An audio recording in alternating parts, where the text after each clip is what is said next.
Oi, tudo bem? Hoje eu vim contar para vocês, dar algumas dicas de como comer as leguminosas, feijão, grão de bico, ervilha, sem ficar cheia de gases e desconforto abdominal, puns assim, né? Todo mundo solta pum, né? Pelo menos deveria. É uma coisa que sempre me perguntam lá no Instagram e eu decidi trazer aqui em vídeo para vocês, reunindo todas as dicas que fazem parte da minha rotina, que eu me adaptei e que deram certo pra mim. Lembrando que não sou nutricionista, tá? Então se você seguir essas dicas que eu tô dando e você continuar tendo desconforto abdominal, ficar com muitos gases ou ficar com o intestino solto, alguma coisa assim, o ideal é você procurar um nutricionista ou um gastroenterologista para ver se você tem alguma condição e ver de que forma que isso pode ser tratado, tá? As dicas que eu tô dando aqui são dicas gerais para quem não tem nenhuma patologia, nenhuma sensibilidade e tudo mais, e eu espero que ajude vocês. Bom, muitas pessoas ficam se perguntando qual é a proteína que os veganos comem. E as principais fontes de proteínas da alimentação vegana são as leguminosas. As leguminosas são os feijões, feijão de corda, feijão verde, feijão preto, feijão branco, feijão carioquinha, feijão vermelho. E tem também grão de bico, lentilha, ervilha, as favas também. São alimentos ricos em proteínas e que tem várias vitaminas, nutrientes que são importantes pra gente também. Fora do Brasil é super comum encontrar as leguminosas já cozidas no mercado em latinhas ou vidro. No Brasil acho que tá ficando mais comum agora também. E a primeira dica que eu queria dar é evitar esse tipo de alimento. Preferir comprar as leguminosas secas para poder demolhar e cozinhar em casa.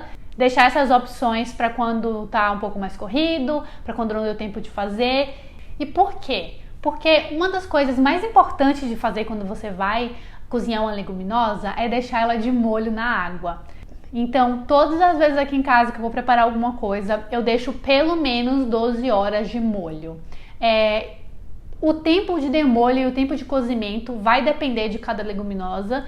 E eu também acredito que depende de cada organismo. Por exemplo, o meu marido ele não tem problema nenhum com as leguminosas. Então, se eu vou fazer alguma coisa que eu não vá comer, eu sei que eu não preciso ter tanta preocupação com o tempo de demolho, com as outras dicas que eu vou dar aqui também, porque ele não sente desconforto. Já pra mim, eu tenho muito mais desconforto e eu também tenho endometriose profunda, né? Tenho endometriose no intestino e tal. E muitas coisas me deixam mais sensíveis. Então, o grão de bico, por exemplo, é uma coisa que eu deixo pelo menos 30 horas de molho. E vou sempre trocando a água ali. Existem várias tabelas na internet com tempo de demolho, tempo de cozimento de cada leguminosa. Inclusive, quem tem o Vbook, que é o meu livro digital, lá tem as duas tabelas, tanto de demolho como de cozimento, com os tempos certinhos. E, enfim, para quem não conhece o Vbook, eu vou deixar um link aqui embaixo no box de informações e também no primeiro comentário, para vocês conhecerem, que é um e-book super legal com várias receitas. Para deixar de molho é muito simples, é só você colocar a leguminosa e a água. Se você quiser, você pode colocar também um pouquinho de limão, suco de limão ou vinagre, porque o que acontece quando você coloca de molho é que os fitatos, que são antinutrientes presentes nas leguminosas, eles vão ser liberados ali na água, sabe? E esses fitatos, eles tanto deixam a gente com desconforto abdominal, como também atrapalham um pouco na absorção dos outros nutrientes. Então é importante tirar eles e eles saem através dessa água. Se você coloca o vinagre e o limão, a liberação acontece mais fácil porque os fitatos saem mais fácil no meio ácido, tá? Então não é obrigatório, mas ajuda. É muito importante que o pote que você vai usar para fazer esse demolho caiba pelo menos o dobro de quantidade, de volume, porque quando você coloca a leguminosa na água, ela vai hidratar e ela cresce normalmente o dobro, mas depende um pouco de cada leguminosa. Mas ela cresce bastante, então ela vai ocupar o espaço ali. Se você for usar um recipiente de vidro, dá preferência para as embalagens de vidro que tenham uma boca larga e que sejam bem grandes assim. Eu já vi caso, inclusive vi semana passada, um caso de uma menina que postou no grupo no Facebook, que ela colocou, sabe esses vidros, tipos de vidro de maionese, digamos assim? Só que era um maior, né? Ela colocou muito feijão ali dentro, e aí o feijão vai crescendo e nem sempre ele consegue crescer e expandir pra cima. Muitas vezes ele expande pro lado, e aí quebra o vidro, você perde o vidro, a leguminosa e o tempo que você deixou aquilo ali demolhando, tá? Então eu prefiro usar sempre um recipiente bem maior, que as minhas leguminosas vão ter ali a liberdade de expandir, e sempre ter água, trocar essa água pelo menos uma ou duas vezes é muito importante também. No caso do grão de bico, que eu deixo bastante tempo, às vezes eu deixo 48 horas, eu vou trocando a água várias vezes e uso sempre água em temperatura ambiente, tá? Se tiver muito calor, você pode deixar as leguminosas no demolho na geladeira. Mas eu aqui em casa percebo que a liberação de fitatos acontece muito menos, assim. Eu acho que se eu deixo fora acontece muito mais, mas assim, se por acaso você não teve tempo de cozinhar naquele dia e tá com um pouco de medo de estragar, você pode colocar na geladeira, tampa, claro, né? E aí quando der você usa. Na hora de cozinhar, você descarta a água do demolho, tá? Lava bem todas as leguminosas e usa uma nova água para o cozimento. A depender da leguminosa e do tempo de demolho, a água fica com um cheiro muito forte. Por exemplo, o grão de bico fica com um cheiro horrível, mesmo que eu troque a água várias vezes. E começa a criar uma espuma branca bem grossa, assim, é bem nojento. E no início eu ficava assustada, mas é assim mesmo, é normal, mas fica de olho, tá? Pra não acabar estragando a sua leguminosa, que eu tenho bastante cuidado. Quando tá muito calor, nem vale a pena deixar muito tempo. Ai, fiquei 1000 anos aqui só nesse tópico, mas é que é importante, são dúvidas que eu sei que as pessoas têm e que iam acabar surgindo. Grão de bico, que ficou de molho umas 40 horas, inclusive ontem antes de dormir eu troquei a água. Olha a espuma. Fica com um cheiro super forte, é normal, então eu escorro isso aqui e lavo super bem. E aí troco, coloco uma nova água na panela para cozinhar. E aqui tem um feijão preto com mais ou menos 16 horas de demolho. Eu esqueci de trocar a água dele ontem antes de dormir. Então não é o ideal, mas assim, acontece. Então ainda vai demorar algumas horinhas para cozinhar. Então eu vou escorrer essa água aqui, colocar uma nova. E daqui a umas 2, 3 horas eu vou cozinhar ele. Essa primeira dica já ajuda boa parte das pessoas, sabe? Só fazendo isso já ajuda muito. Com relação ao grão de bico, algumas pessoas sentem a necessidade de tirar a casquinha. Boa sorte, né? Porque tirar uma por uma. Mas assim, se você quiser, depois que você cozinhar o grão de bico e tirando a casquinha, você pode tirar. Eu não sinto que faz diferença pra mim, não me dá desconforto comer com a casquinha, sabe? Eu costumo também cozinhar as leguminosas mais firmes, eu cozinho na panela de pressão, porque é muito mais rápido, mas também dá pra cozinhar na panela normal, só que vai demorar muito mais tempo. E, por exemplo, alguns feijões, como o feijão azul, que é a lentilha, que eles cozinham mais rápido, eu prefiro cozinhar na panela normal, porque eu consigo ver direitinho o ponto que eu quero. A minha próxima dica é utilizar uma alga que se chama alga kombu.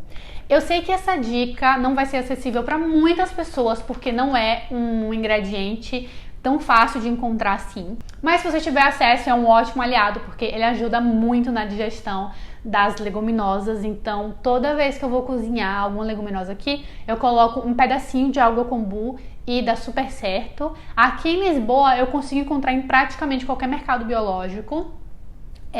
Eu imagino que em São Paulo, por exemplo, deva ser fácil de encontrar na Liberdade também. Em Salvador, eu fiquei sabendo que existe no Vivo Grão, que eu inclusive frequentava, mas na época que eu ia eu não sabia nem da existência dessa alga, assim, então eu mesma nunca vi com os meus olhos. Mas eu sei, tem uma amiga que comprou lá, que diz que vende lá. E aqui, deixa eu mostrar pra vocês. Vem umas placas gigantescas de kombu. Isso aqui dá para muitos cozimentos de leguminosas. Eu vou tirando as lasquinhas. E aqui é a alga seca, né? Quando ela hidrata, ela fica muito maior. Então eu só vou tirando uns. Eu pego assim, ó, e vou fazendo as lasquinhas. E aí coloco um pedacinho para cozinhar junto. Foi uma coisa que pra mim ajudou demais. Se você tiver acesso, talvez comprar na internet. Não sei, procura, vai. Se você encontrar, faz o teste, que aqui em casa deu muito certo. Grão de bico já tá bem lavadinho. Meu pedaço de alga kombu, água limpa aqui. E aí vou levar para cozinhar. Uma outra coisa também é que existem alguns temperos que eles são considerados mais digestivos, né? Eles ajudam na digestão. Então, duas opções são a cúrcuma e o gengibre. Você não precisa necessariamente colocar na leguminosa. Você pode, por exemplo, eu amo suco de laranja com gengibre. Então vai que você vai tomar um suco depois do almoço e coloca um pouco de gengibre no seu suco, porque ele vai ajudar na digestão desse feijão, tá? Então é isso. Uma coisa muito importante, que também é uma coisa muito importante pra mim, a pessoa que tem preguiça de mastigar, é mastigar bem o alimento. O nosso estômago, ele não existe para triturar o alimento. Quem tritura o alimento é o nosso dente, então é importante que a gente triture bem antes de engolir. É uma coisa que eu pessoalmente tenho dificuldade, eu esqueço, nem sempre eu lembro, eu tenho paciência. Mas é uma dica importante que ajuda bastante, que é mastigar bem os alimentos, não só as leguminosas, tudo. Uma outra dica é começar com porções menores de leguminosas. Faz tudo isso que eu te falei e, além disso, começa com porções pequenininhas para que o seu corpo vá se acostumando com aquele tipo de alimento e comece Tem toda a explicação, gente. Eu até lembro, agora de lembrar eu não lembro não, mas assim, o seu corpo vai desenvolvendo algumas bactérias, parece, alguma coisa assim, eu não lembro. Mas e aí vai ficando mais fácil para ele digerir, então vai aumentando a quantidade aos poucos, não vai comer um prato de feijão no dia, entendeu? Que aí talvez seja demais pro seu corpinho. E existem também algumas leguminosas que elas são mais fáceis de digerir. Eu, por exemplo, gosto muito de consumir no meu dia a dia o feijão azuki, que é aquele feijãozinho japonês. Tem também o moyashi, que aqui em Portugal é conhecido como mungo, que são 2 feijões que são usados também para fazer broto, sabe? Eles são super facinhos de digerir, aquela lentilha rosa, que na verdade é laranja, mas chama de lentilha rosa ou lentilha vermelha. Também é super facinho de digerir.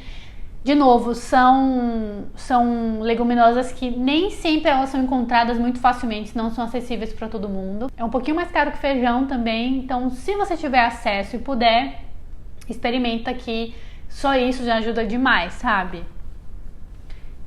Como eu tenho um pouco nessa sensibilidade, assim, eu não posso comer muito feijão, que eu começo a sentir vários desconfortos, eu prefiro sempre comer essas coisinhas mais fáceis de digerir mesmo no meu dia a dia. Eu consumo com mais regularidade. Existem vários tipos de leguminosas, assim, eu sei que o feijão é o que é mais acessível para todo mundo, mas às vezes existem outras opções também naquele mercadinho menor, naquele mercadinho natural que tem na sua cidade, que você olha com cara feia e nunca entra lá. Às vezes existem opções disponíveis pra gente que a gente pode comer, que são acessíveis e a gente nem sabe. Então, vai dar uma olhada, vai mudar um pouco, ver se tem alguma nova opção disponível para você. E se tiver, experimenta. E é isso, tem muitas leguminosas, elas são maravilhosas, são incríveis, super versáteis. Dá pra fazer desde aquele feijãozinho maravilhoso, feijoada, hambúrguer, entendeu? Bolinhas, almôndega, quibe, 1001 coisas. Se você tiver alguma dica também, alguma dica que seja segura, tá, gente? Não deem dicas de medicamento, nada dessas coisas aqui nos comentários. Pra quem, sei lá, vai que você tem alguma dica que eu não falei por aqui ou que eu nunca testei. E é isso, me segue lá no Instagram, que é o @comendo, que eu tô sempre postando a minha rotina pra vocês, o que é que eu tô comendo, receitinhas e tudo mais. E eu vejo vocês no próximo vídeo. Beijo!